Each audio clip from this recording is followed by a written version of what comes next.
दी living world. यामध्ये पहिला point काय आहे बघा, बायोडायव्हर्सिटी. तुमच्याजवळ नोट्स तुम्ही ओपन केल्या तरी चालतील किंवा टेक्स्टबुकमध्ये बघा.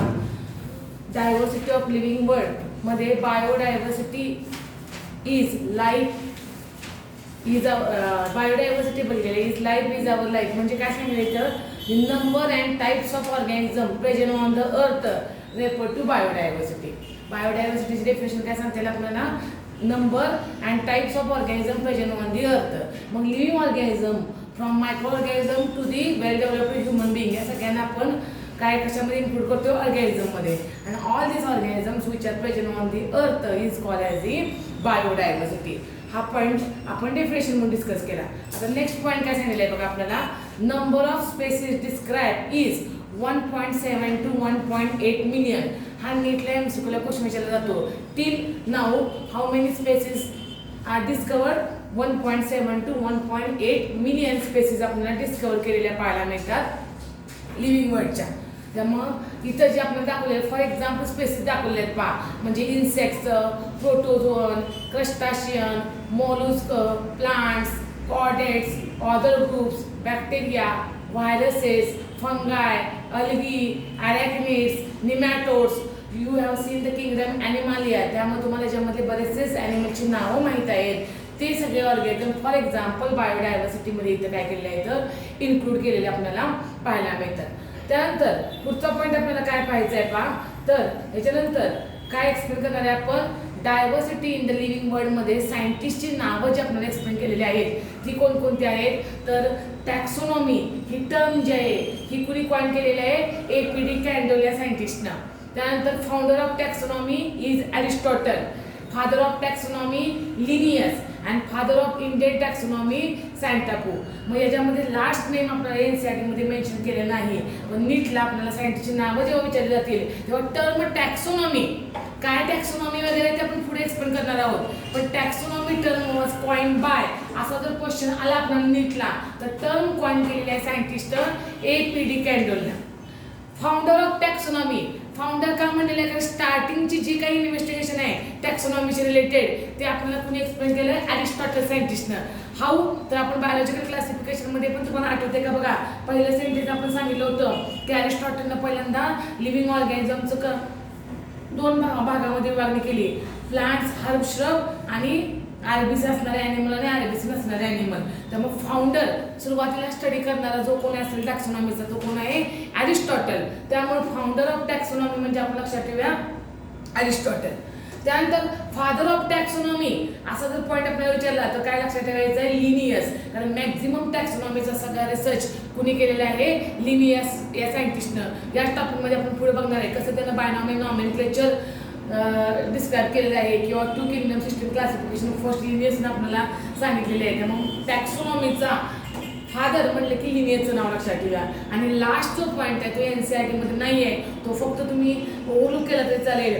तर फादर ऑफ इंडियन टॅक्सोनॉमी म्हणजे इंडियामधली जी काही स्टडी आहे बायोडायव्हर्सिटीचा लिव्हिंग ऑर्गॅनिझमचा तो मॅक्झिमम स्टडी ज्या सायंटिस्टने केला त्या सायंटिस्टचं नाव आहे सॅन्टापो. असे हे सगळे सायंटिस्ट आपल्याला नीट पॉईंट ऑफ व्ह्यू लक्षात ठेवायचे.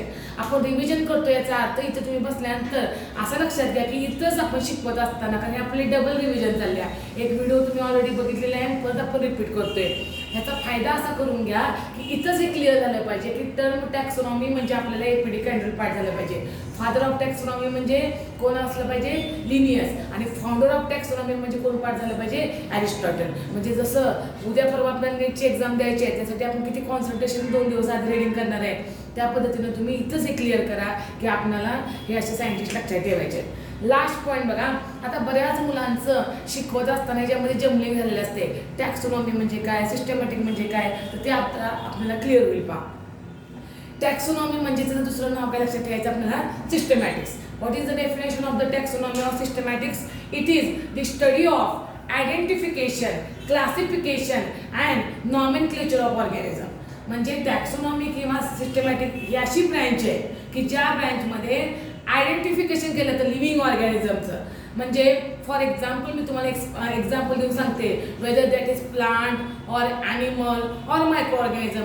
हे पहिली स्टेप आहे आयडेंटिफाय करण्याचं. लिव्हिंग ऑर्गॅनिझम आहे नो डाऊट, मग त्याचे आपण कॅटेगरीज केलेले आहेत, बरोबर आहे की नाही. Primitive animal, higher animal, primitive plant, higher plant किंवा मायक्रो ऑर्गॅनिझम, प्लांट्स, ॲनिमल, असं आपल्याला पहिल्यांदा तो लिव्हिंग ऑर्गॅनिझम आपण काय करणार आहे, आयडेंटिफाय करणार आहे. देन क्लासिफिकेशन, आपण त्याला क्लासिफाय करणार आहे. फॉर एक्झाम्पल किंगडम ॲनिमल या बायो 2 मध्ये तुम्ही शिकलेला आहात, त्यामध्ये तुम्हाला काही क्लासिफिकेशन क्लास वगैरे दिलेले नाहीत. पण फॉर एक्झाम्पल एखाद्या ॲनिमल आपण घेतला, जॉइंटेड लेग्स वगैरे असेल, कायटिनस स्केलेटन असेल, तर तुम्ही त्याला कशामध्ये घालणार आहे, आर्थ्रोपोडामध्ये. पण आर्थ्रोपोडामध्ये परत क्लासेस आहेत, इन्सेक्टा, अरॅक्निडा, मग परत तुम्ही त्या पर्टिक्युलर क्लासमध्ये घालणार आहात. म्हणजे आयडेंटिफिकेशन केल्यानंतर आपण त्या ॲनिमलचं पर्टिक्युलर क्लासिफिकेशन करणार आहे. कसं, तर त्याचा फायलम, त्याचा क्लास, त्याची ऑर्डर, अशा पद्धतीने जे आपण सिक्वेन्स घेतलेलं आहे त्या पद्धतीने अगदी जीनस स्पेसिफिक जीनस पण आपण त्याचं क्लासिफिकेशन करणार आहे. आणि त्यानंतर आपण काय बघणार आहे, नॉमेनक्लेचर. नॉमेनक्लेचर म्हणजे आपण काय शिकलो होतो, giving the name to a particular organism is called as a nomenclature. प्रत्येकाला नाव आहे. जसं लिनियसनं सांगितलं की every living organism on the earth can be identified by 2 names that is called as a binomial nomenclature. मग हे नॉमेनक्लेचर, मग आता तुम्ही नीट पॉईंट ऑफ व्ह्यू काय लक्षात ठेवा. क्वेश्चन जर आपल्याला MCQ ला विचारला, what is the sequence in the systematics of the taxonomy branch, तर तुम्हाला लक्षात राहिलं पाहिजे first identification, then classification, then nomenclature. आपल्याला फक्त असंच लक्षात ठेवायचं आहे, NEET point of view. Identification, classification and the nomenclature. It is called as a systematics of the taxonomy. Okay. त्यानंतर परत आपल्याला काय बघायचं आहे पहा, ह्याच्यानंतर आपण सांगणार आहोत ते म्हणजे इथं तुम्हाला परत सिस्टमॅटिक्स डिफरन्शिएट करून सांगितलेलं आहे. काय एक्सप्लेन केलेलं, सिस्टमॅटिक म्हणजे लॅटिन वर्ड आहे सिस्टेमा, मीन्स सिस्टमॅटिक अरेंजमेंट. सिस्टमॅटिक म्हणजे काय सांगता येईल बघा, it considers evolutionary relationship between organism. Definition नाही, फोकस काय केलं होतं सिस्टमॅटिक्समध्ये किंवा टॅक्सोनॉमी ब्रँचमध्ये, तर evolutionary relationship between organism. Evolutionary relationship म्हणजे तुम्ही आधीही शिकलेला आहात की प्रत्येक लिव्हिंग ऑर्गॅनिझम कुठल्या तर आधीच्या लिव्हिंग ऑर्गॅनिझम पासून काय झालेलं आहे, ओरिजिनेट झालेलं आहे, तयार झालेला आहे. त्याला आपण म्हणतो इव्होल्युशनरी रिलेशनशिप, बरोबर आहे की नाही. मग या ब्रँचमध्ये कशावर फोकस केला की एखादं प्लांट कन्सिडर केलं त्यांनी. फॉर एक्झाम्पल त्यांच्या डोळ्यासमोर एखादं प्लांट आलं तर ते त्यांच्यावर स्टडी करणार की हे प्लांट कुठल्या दुसऱ्या प्रिव्हियस प्लांटपासून ओरिजिनेट झालेलं आहे, that is called as a evolution. जसं ह्युमन बिईंगमध्ये तुम्ही शिकणार आहात की 12वीला एप मंकीपासून ह्युमनची कशी डेव्हलपमेंट झालेली आहे, म्हणजे आवर ॲन्सेस्टर इज द एप. तशा प्रकारे इव्होल्युशन आपल्याला एपपासून ह्युमनचं झालेलं पाहायला मिळतं. Like that each and every living organism originate from another previous organism that is called as a evolutionary relationship. म्हणजे याच्यामध्ये प्रत्येक ऑर्गॅनिझमचं इव्होल्युशनरी रिलेशनशिप स्टडी केली गेली. त्यामुळे जर क्वेश्चन विचारला आपल्याला नेटला की इव्होल्युशनरी रिलेशनशिप पर्टिक्युलरली कोणत्या ब्रँचमध्ये स्टडी केली गेली, तर त्याचं उत्तर काय असणार आहे, सिस्टमॅटिक्स. ठीक आहे.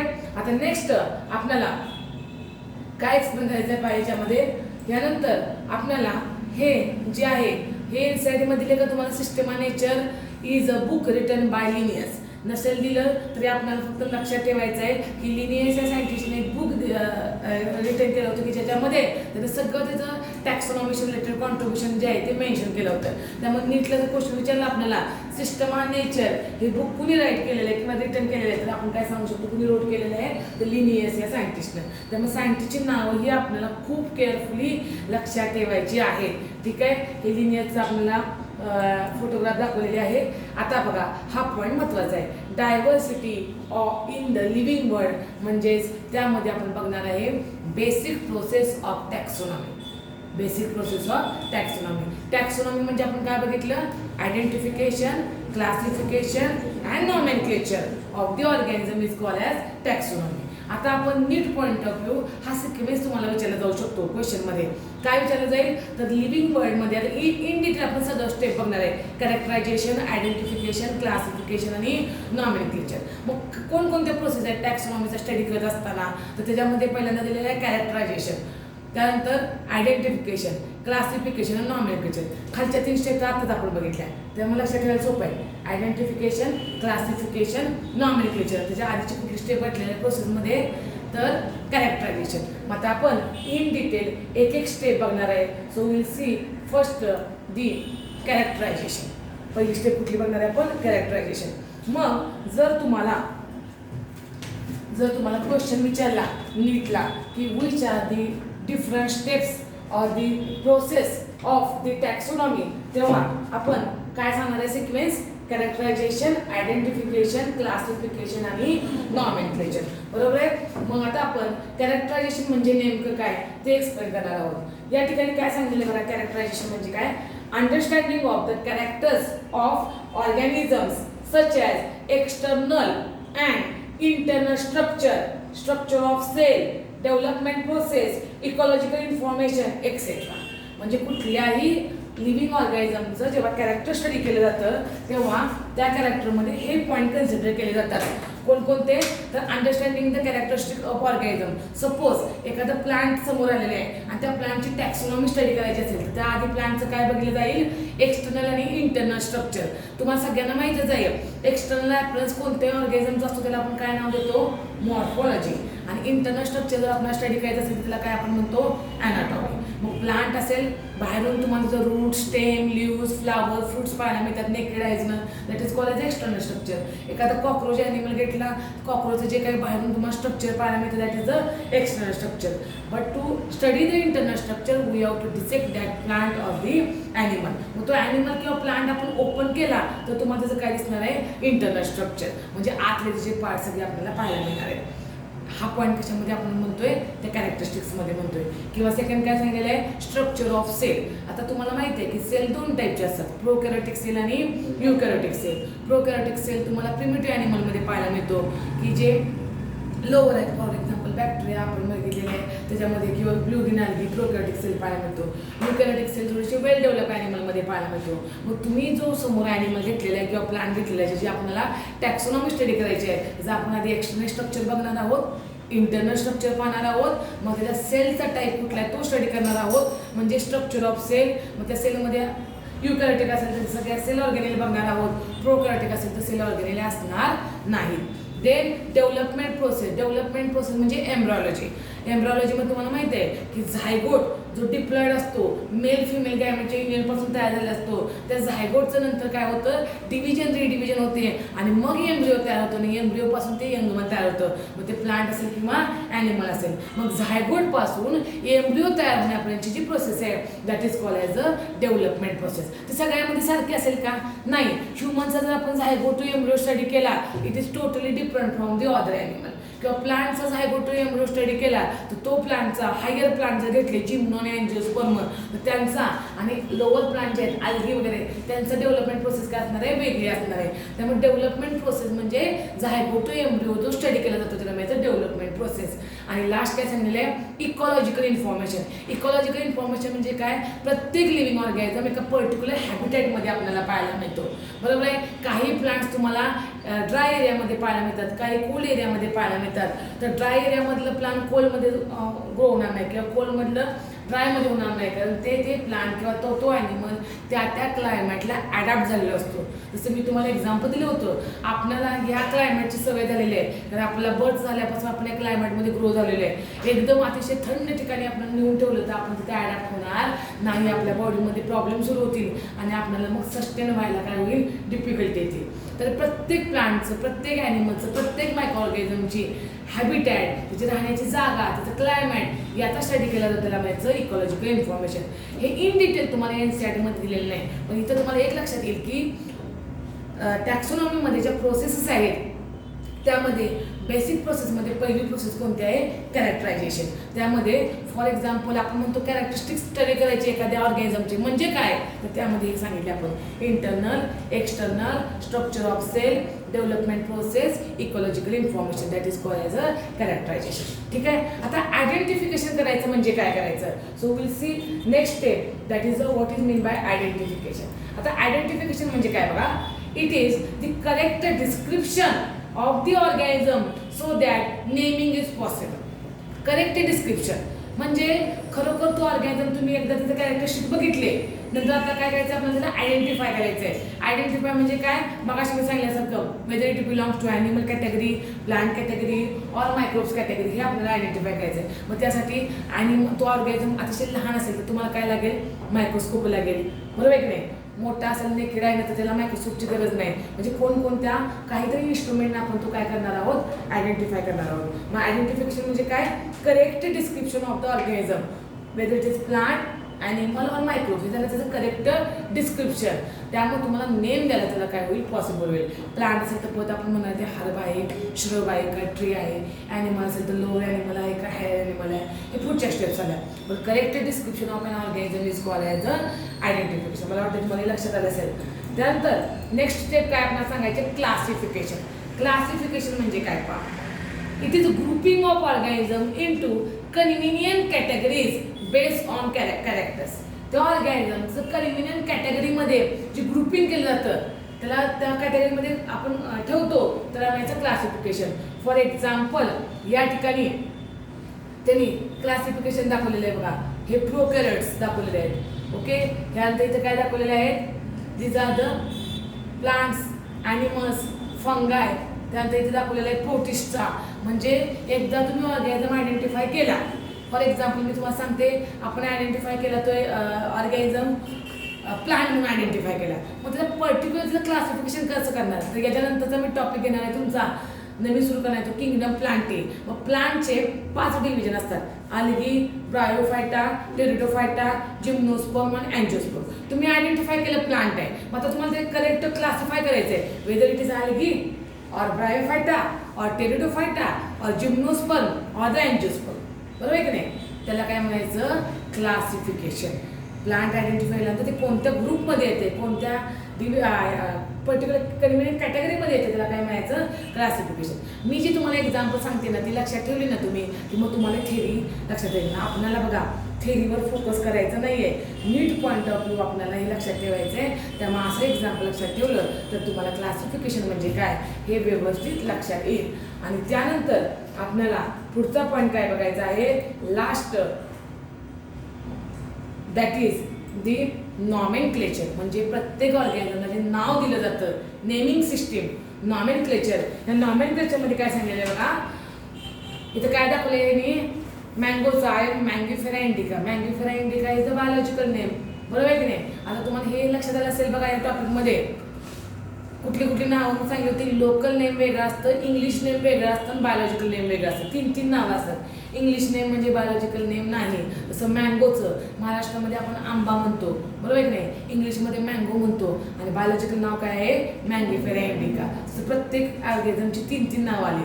लोकल नाव वेगळं, इंग्लिश नेम वेगळं आणि बायोलॉजिकल नेम. तर ते काय म्हणते, आय एम मँगीफेरा इंडिका, म्हणजे ते आपलं बायोलॉजिकल नाव सांगते. इथं ही हनीबी आहे. हनीबी काय म्हणते, I am Apis indica.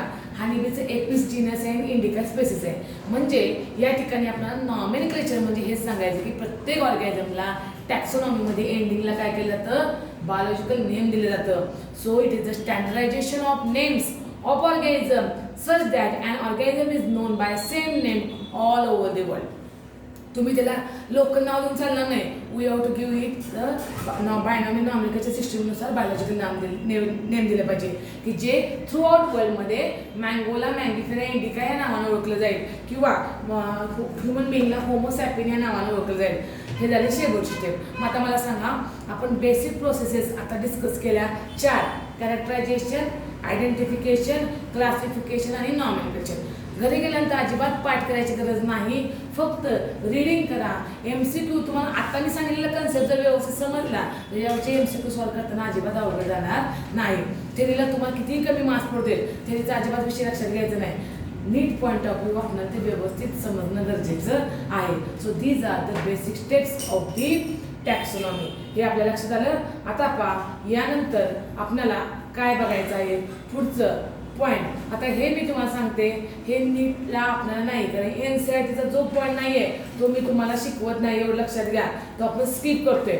Okay, कारण हे जर असं आहे की मी तुम्हाला प्रत्येक वेळी सांगितलेलं आहे की 90 MCQ पैकी ओनली 3 or 4 MCQs आपल्याला आउट ऑफ NCERT मधले पाहायला मिळतात. आपल्याला काय करायचे आहे तर जवळजवळ आपण असं म्हणूया की 90 MCQ आपण NCERTचे करणार आहे. प्रत्येक पेपर पॅटर्न वेगळा असतो. मागच्या वर्षी कुठलाही क्वेश्चन आपल्याला बाहेरचा पाहायला मिळाला नाही, यावर्षी असं होऊ शकतं. त्यामुळे आपण आता डायरेक्ट बघूया, डायव्हर्सिटी इन लिव्हिंग वर्डच्या अंडर हे जे आपण बघतोय ते binomial nomenclature. The system of naming with 2 component is called as binomial nomenclature. दोन कॉम्पोनंटनं एखाद्या ऑर्गॅनिझमला ओळखलं जातं किंवा नेमिंग केलं जातं, त्याला binomial nomenclature. It is propose by Linnaeus. लिनियसनं बायनॉमियल नॉमेनक्लेचर काय केलेलं आहे, प्रपोज केलेलं आपल्याला पाहायला मिळतं. Okay, here we have seen the full form of ICBN and ICZN. या ICBN आणि ICZN चा आपण फुल फॉर्म बघितलेला आहे. ICBN म्हणजे काय सांगितलेलं आहे, international code for botanical nomenclature. आणि ICZN म्हणजे काय, international code for zoological nomenclature. Botanical आणि झोलॉजिकल हे दोनच नाव आपल्याला वेगळी लक्षात ठेवायचे आहेत. त्यामुळे तुम्ही लक्षात घ्या, ICBN आणि ICZN चा फुल फॉर्म तुम्हाला नीटला विचारला जाऊ शकतो. त्यानंतर botanical names are based on the rules in ICBN. म्हणजे ICBN ही काय करते, प्रत्येक प्लांटला नाव देण्याचा राईट त्यांच्याकडे आहे. म्हणजे जे काही बायनॉमियल नॉमेनक्लेचर सिस्टीम आहे ती कुणाकडे आहे, प्लांटची ICBN या इन्स्टिट्यूटकडे. हे तुमच्या लक्षात आलं. आणि ॲनिमल्स रिलेटेड कुणाकडे आहे, zoological names are based on the ICZN. त्यामुळं आपण एखादं प्लांट जर डिस्कवर केलं तरी त्याला बायोलॉजिकल नेम हे ICBN प्लांट आणि ICZN ॲनिमलला दिलेलं आपल्याला पाहायला मिळतं. जसं इथं फॉर एक्झाम्पल दिलं आहे, Mangifera indica belongs to ICBN and Panthera tigris it is a name of animal belong to the ICZN. हे आपण दोन्ही पॉईंट पाहिले आहे. ठीक आहे, आता नेक्स्ट पॉईंट काय बघायचं आपल्याला बघा, universal rules of the binomial nomenclature. Binomial नॉमेनक्लेचरचे रूल्स आपण पाहिलेले आहेत. एकदा परत रिवाइज करूया. जे कुणी दिलेले आहेत तर लिनियस या सायंटिस्टने दिलेले आहेत. पहिला रूल काय सांगितलेला बघा, scientific names are in Latin. बऱ्याच मुलांचं MCQ मध्ये कन्फ्युजन होतं, कारण का तर सारखं आपण सुपरफिशियली वाचलेलं असतं. नेहमी लक्षात घ्या, सायंटिफिक नेम्स हे कोणत्या लँग्वेजमध्ये असतात, Latin or Latinise and written in italics. लिहिले जातात इटॅलिक्स मध्ये, पण ओरिजिनल त्यांची लँग्वेज कोणती असते, लॅटिन. हे क्लिअर करायचंच. वेन हँड रिटन, जेव्हा आपण हाताने लिहितो तेव्हा दे आर अंडरलाईन सेपरेटली. मग या ठिकाणी दिले बघा, मँगीफेरा इंडिका हाताने लिहिलेलं आहे म्हणून Mangifera is the name of genus, indica is the name of species. ते काय केलेलं आहे, अंडरलाईन केलेलं आपल्याला पाहायला मिळतं. The first word is genus name. त्याला आपल्याला NCERT मध्ये जेनेरिक नेम दिलेले आहे. जेनेरिक नेम म्हणजे तुम्ही जीनस नेम सुद्धा लक्षात ठेवू शकता. पहिलं नाव हे कशाचं आहे, जीनसचं आहे. And second word is the species name. त्याला म्हणायचं स्पेसिफिक इपिटेट म्हणजे species name. First is a genus, second one is a species. Genus name start with capital letter. बघा इथे नाव कशी दिसतं तुम्हाला, capital. And species name with the small letter. हे स्पेसिस आहे, सॅपियन्स. हे इंडिका स्पेसिस आहे जे स्मॉल लेटरमध्ये आपल्याला दिलेले आहे. Author name in abbreviated form appears at the end of biological name. हे तो ऑथरचं नाव दिले बघा. ही सगळी नावं बायोलॉजिकल नेम्स लिनियसने शोधून काढलेले आहेत. त्यामुळे मँगीफेरा इंडिका लिन किंवा होमोसॅपियन लिन म्हणजे जीनस नेम, हे स्पेसिस नेम, हे ऑथर नेम लिनियस म्हणजे ॲब्रिव्हेटेड फॉर्ममध्ये दिलेलं आहे. मँगीफेरा इंडिकाचं पण असं दाखवलेलं आहे ॲब्रिव्हेटेड फॉर्ममध्ये. आणि बघा बऱ्याच वेळा MCQला लाईन विचारलं ते तर तुम्हाला लक्षात येते का बघा, मँगीफेराचा M कॅपिटल आहे, इंडिकाचा I स्मॉल आहे. इथं कुठलाही कॉमा वगैरे नाही आहे, डायरेक्ट लिनियसचं दिलेलं आहे. लिनियसचं L कॅपिटल आहे आणि LINN नंतर फुल स्टॉप आहे. कारण आपण काय काळजीपूर्वक बघत नाही तर इतके डिटेल आपल्याला नीटलाही बघावं लागतं. कारण इथं काय दिलेलं आहे, फुल स्टॉप दिलेलं आहे. हे व्यवस्थित आपण स्टडी करूया की कशा पद्धतीनं हे सांगितलेलं आहे. हे आपल्याला काय सांगितलं आहे, इन शॉर्टमध्ये रूल्स सांगितलेले आहेत बायनॉमियल नॉमेनक्लेचरचे जे लिनियसने एक्सप्लेन केलेले आहेत. ठीक आहे, आता यामध्ये